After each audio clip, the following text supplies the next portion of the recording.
वैष्णो देवी यात्रा मार्ग पूरा खाली पड़ा है, हर दुकान बंद, रास्ते पे कोई भी नहीं है। सोचो, ये वही जगह है जहाँ नवरात्रि के टाइम पे लाखों यात्री हुआ करते हैं, जहाँ भीड़ की वजह से कदम रखना मुश्किल हो जाता था, लेकिन अब बस 10 से 20 लोग भी मुश्किल से दिख रहे हैं। 22 दिन यात्रा बंद रही और अब जब ये खुली तो हालात ऐसे हैं जैसे कोई आता ही नहीं।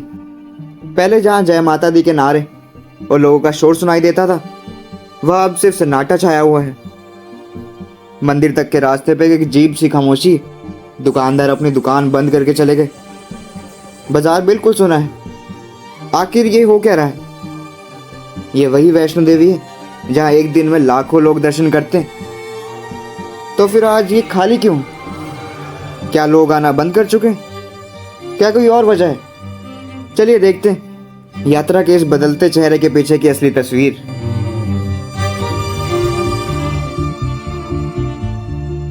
वैष्णो देवी यात्रा पूरे 22 दिन तक बंद रही।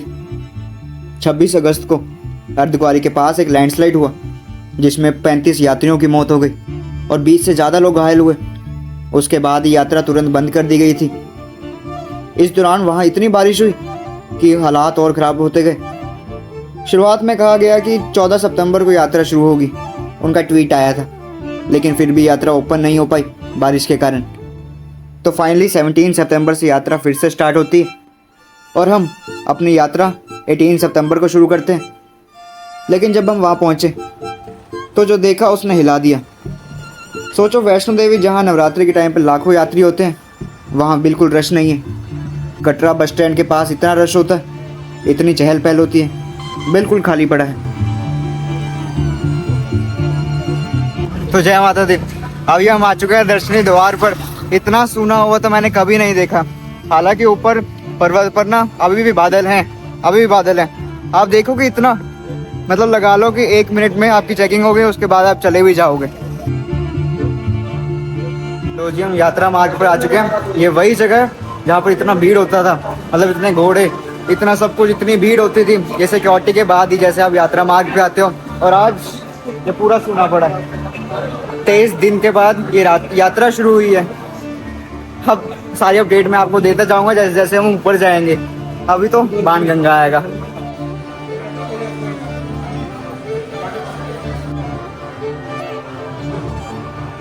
जैसे हम बाणगंगा की तरफ आगे बढ़ते हैं, रास्ते बिल्कुल खाली मिले। जहाँ नॉर्मल डेज में भीड़ को देखकर कदम रखना मुश्किल हो जाता था, वहाँ एक भी व्यक्ति दिखना मुश्किल हो गया। अब जैसे जैसे बाणगंगा आया, बाणगंगा का बहाव इस बार इतना तेज था कि आज तक मैंने जितना देखा है उसमें यह सबसे तेज था। ये वही पवित्र नदी है जिसमें यात्री अपनी श्रद्धा के साथ स्नान करके यात्रा की शुरुआत करते हैं। कहा जाता है कि यहाँ माँ वैष्णो देवी ने अपने बाण से गंगा प्रकट की थी, तभी इसका नाम बाणगंगा पड़ा। और हमेशा सबसे ज़्यादा भीड़, सबसे ज़्यादा रश इसी बाणगंगा मार्ग पर होता है। लेकिन आज वही मार्ग बिल्कुल खाली पड़ा है। पर कभी सोचा नहीं था जहाँ हज़ारों भक्त होते थे इस मार्ग पर, अभी 10-20 भी नहीं दिख रहे। 10-20 भी नहीं, इतना कम है।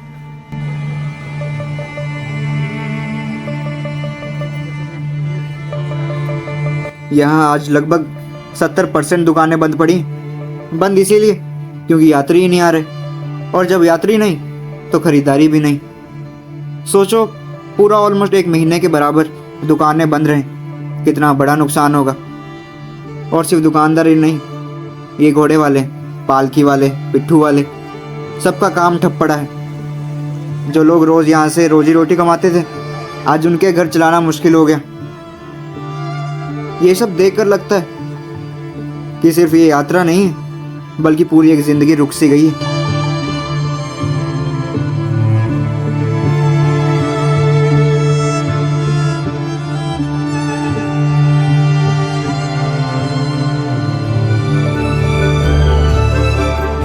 वैष्णो देवी यात्रा का मज़ा सिर्फ मंदिर तक पहुंचने में नहीं है, बल्कि उस रास्ते में भी, जहां हर एक जगह अपना एक अलग रंग दिखाता है। और उसी रास्ते की सबसे खास जगह है लाखनपुर, जहाँ पर आज भी लोग अपना सफ़र रोकते हैं सिर्फ एक टेस्ट के लिए। यही के राम लड्डू इतने फेमस हैं कि जो भी यात्री जम्मू की तरफ से आता है यहाँ रुकना जरूरी समझता है।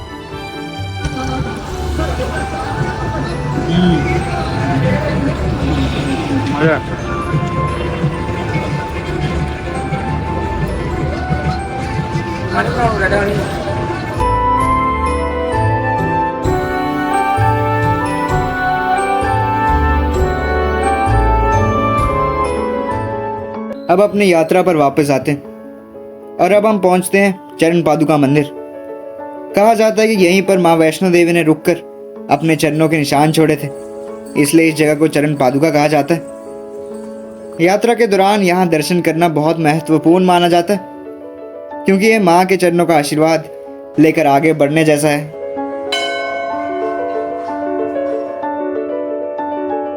अगर कोई दुकान खुली भी है तो उस पर कोई ग्राहक ही नहीं, कोई कस्टमर ही नहीं है, सब कुछ खाली पड़ा है।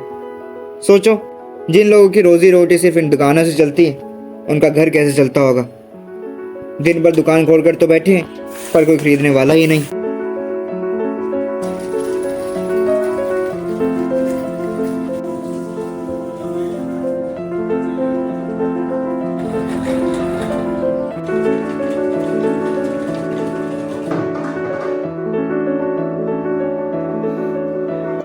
देखना, कोई भी नहीं है। अब आदिकौरी जाने के रास्ते में है और देखो पीछे आपको दिख रहे होंगे 2-3 लोग, दैट्स इट। और आगे मेरे कुछ 10-15 लोग हैं। लेकिन एक बात तो कहनी पड़ेगी, जितने भी यात्री यहाँ आए हैं या जो लोग यात्रा से जुड़े हुए हैं, चाहे वो दुकानदार हो, घोड़े वाले हो, पालकी पिट्ठू वाले हो, उनका उत्साह बिल्कुल वही है जो पहले था।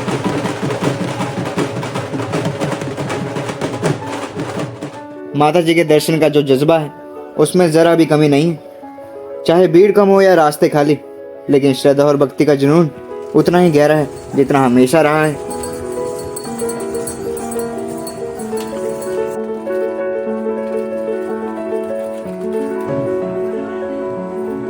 अब आती है वो आइकॉनिक दुकान। जो भी वैष्णो देवी की यात्रा करता है उसको तो पता ही होगा इस दुकान के बारे में। ये बहुत पुरानी है और फेमस भी।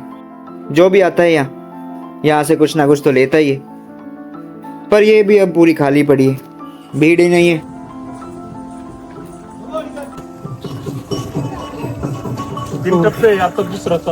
थक जाते हैं भाई।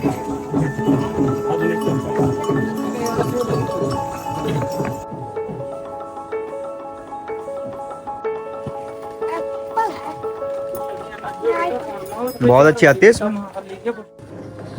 अब आप खुद देखो, सारा खाली पड़ा है। आगे आगे तक, बिल्कुल आगे तक कोई नहीं दिख रहा होगा आपको। हालांकि कोविड के टाइम पर भी जब उसके बाद खुला था तब भी ऐसा ही था, पर अब वो खुद में एक्सपीरियंस करना वो अलग बात है। सब खाली पड़ा है, कुछ भी नहीं। वो रौनक सी गायब होगी।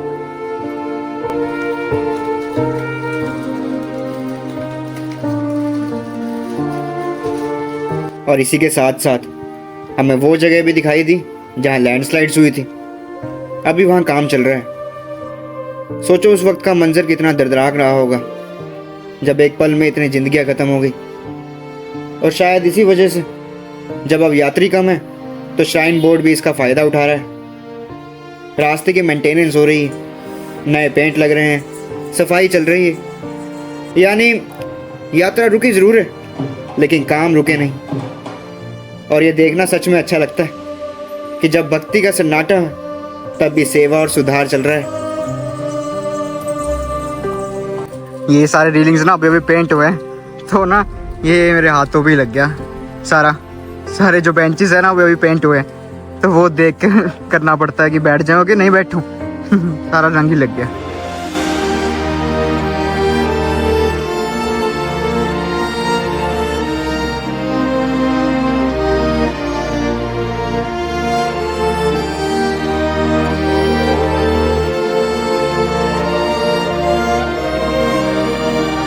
वैसे देखो, खेल तो सारा समय का ही है।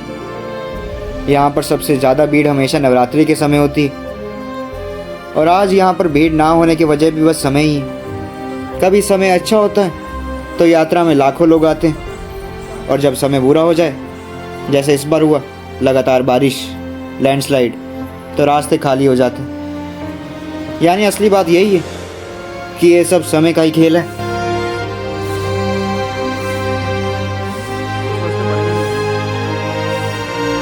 जैसे जैसे हम ऊपर की तरफ जा रहे हैं, बादल नज़दीक आते जा रहे हैं और हवा चेंज हो रही है। रास्ते पर तो बहुत कम लोग हैं। हद को आने वाला है।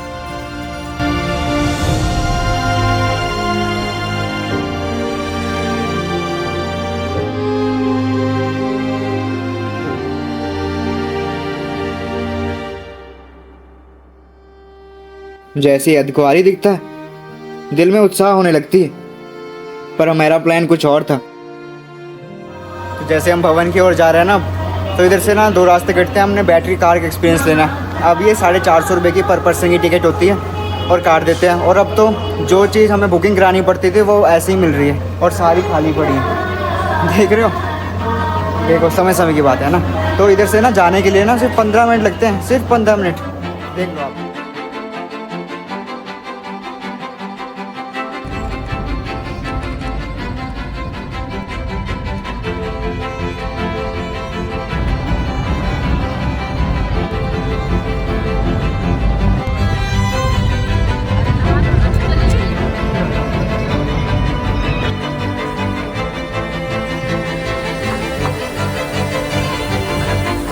और फाइनली लगभग 15 मिनट के बाद हम माता जी के भवन पहुंच जाते हैं। मन में एक अलग ही उत्सुकता होती है माता जी के दर्शन करने की। लेकिन यार, मैं तो हैरान रह गया। सोचा था यहाँ तक आते आते थोड़ा रश हो जाएगा, पर यहाँ तो बिल्कुल भी रश नहीं था। जो जगह हमेशा भीड़ से भरी रहती थी, वहाँ इतनी शांति देखकर एक पल को यकीन नहीं हुआ। लेकिन इसी के साथ एक और तस्वीर सामने आई। नवरात्रि शुरू होने वाली थी और उसकी तैयारियां जोरों शोरों से चल रही थी। मंदिर के अंदर और बाहर साफ सफाई, सजावट और उत्सव की तैयारियां, ये सब देखकर लगा कि चाहे अभी भीड़ ना हो, लेकिन माँ के दरबार में उत्सव और भक्ति कभी कम नहीं होती। इतना खाली तो कभी भी नहीं देखा ना भगवान। ऊपर डेकोरेशन भी हो रही है क्योंकि 4 दिन बाद ही नवरात्रे शुरू हैं। आज 18 होगी, 22 से शुरू हैं। माँ के दरबार के ऊपर उस वक्त पूरे बादल छाए हुए थे और नज़ारा बहुत ही सुंदर लग रहा था। लेकिन सोचो, यही बादल इस आपदा के कारण भी बने थे। इस मौसम के कारण जितने भी बादल हो, जितनी भी ग्रीनरी आ जाए, सब देखने में खूबसूरत लगता है। पर जब प्रकृति अपना रौद्र रूप दिखाती है तो उसे कोई रोक नहीं सकता। खूबसूरती भी जरूरी है, लेकिन जब वो हद से ज़्यादा हो जाए तो नुकसान ही करती है। और वही हाल इस बार हुआ था। खैर, अब हम आगे बढ़ते हैं और माता जी के दर्शन के लिए निकल पड़ते हैं। यहाँ ना एक नया सिस्टम शुरू हुआ है, डिजिटल लॉकर्स। तो हमने अपना सारा सामान वहाँ रखा और निकल पड़े माता जी के पवित्र दरबार में दर्शन करने।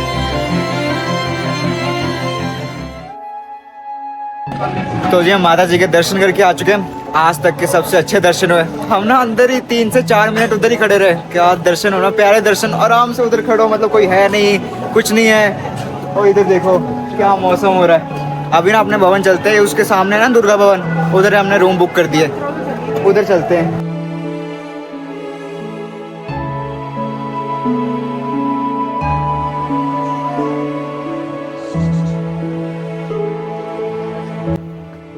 दुर्गा भवन नहीं, और उसके सामने ना कालिका भवन है। उसके ऊपर पड़ता है न्यू कालिका भवन। इधर मिला हमें 2400 में। पर ये रूम देखो ना, बिल्कुल होटल जैसा। ऐसा लग ही नहीं रहा कि मतलब हमको ऐसा कमरा इधर मिल रहा है कि माता वैष्णो देवी के दरबार में, भवन पर। और इसी के सामने ये नज़ारा है, ये नज़ारा है। इधर से सनसेट का व्यू भी आएगा। और देखो नज़ारा तो है ही बढ़िया, है ना। पूरे भवन का नज़ारा इधर से मिलता है। इससे ऊपर मेरे ख्याल से सिर्फ उधर ही है। जब हम भैरव बाबा की ओर जाएंगे, वो सुबह सुबह जाएंगे हम।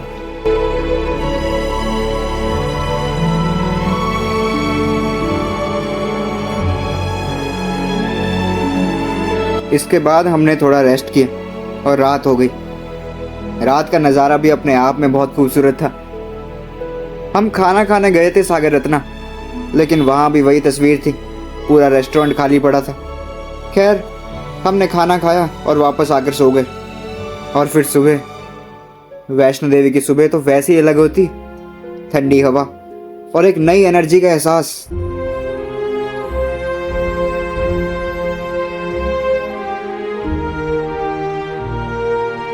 और भवन पर नवरात्रि की तैयारियां जोरों शोरों से चल रही थी। सजावट, रंगोली, फूल, सब कुछ देखकर लग रहा था जैसे माँ का दरबार एक नए उत्सव के लिए तैयार हो रहा है।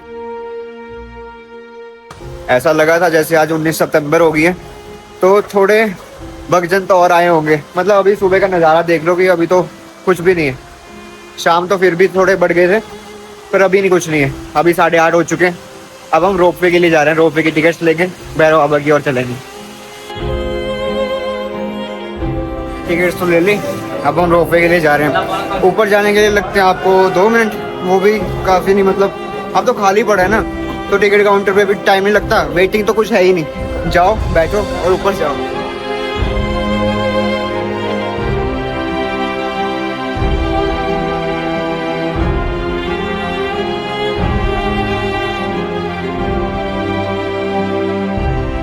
और यहाँ भी जो चीज़ सबसे ज़्यादा हैरान करने वाली थी, जगह बिल्कुल खाली थी। मैक्सिमम 20 से 30 लोग ही वहाँ दर्शन के लिए आए थे। एक ऐसी जगह जहाँ हमेशा भीड़ से भरी रहती थी, उसका इस तरह खाली मिलना सच में अजीब है। तो हमने भैरव बाबा जी के भी दर्शन किए। कहते हैं ना कि अगर वैष्णो देवी यात्रा कर रहे हो, भैरव बाबा जी के दर्शन नहीं किए तो यात्रा सफल नहीं होती। तो हमने दर्शन किए। इधर से व्यू भी काफ़ी अच्छा आता है ना। ये एरिया बना हुआ, नीचे माता जी का भवन भी दिखता है। बहुत सुंदर लगता है यार।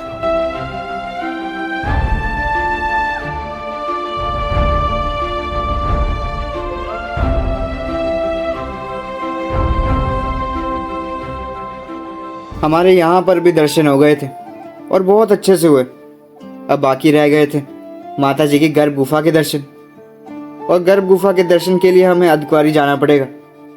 तो पहले हम रोपवे से वापस नीचे भवन तक गए, फिर वहाँ से बैटरी कार लेकर अर्धकुंवारी पहुँचे। लेकिन यहाँ आकर भी वही चीज़ देखने को मिली, पूरा सन्नाटा। जहाँ आमतौर पर सबसे ज़्यादा भीड़ होती है, वहाँ आज बिल्कुल खामोशी थी। ये समय ही तो है। ये वही अर्धकुंवारी है जहाँ पर हज़ारों भक्त इधर अपनी बारी की वेट कर रहे होते थे इस हॉल पर। और आज समय देखो, कुछ 20 से 30 लोग हैं बस। 20 से 30 यात्री हैं बस। हम माता जी के गर्भ जून गुफा के अंदर से दर्शन करके आ चुके हैं। जिस गुफा को मतलब जब पर्ची देते हैं ना तो 2 दिन की वेटिंग होती है, 3 दिन की वेटिंग होती है। गए गुफा में, गए, हो गए दर्शन। देख लो, मतलब 5 मिनट में, ऑलमोस्ट 5 मिनट, उससे भी कम ही लगे होंगे।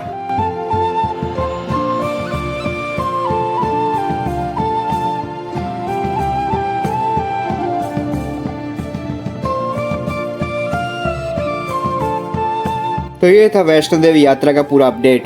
और जब आप ये सब देख रहे हो, आज पहली नवरात्रि, इस पवित्र अवसर पर आप सभी को मेरी तरफ से हार्दिक शुभकामनाएं।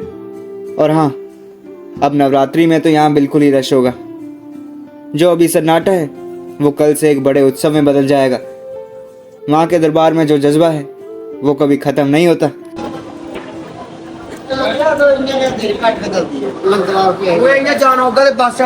लीजिए, हो गई है जी यात्रा समाप्त।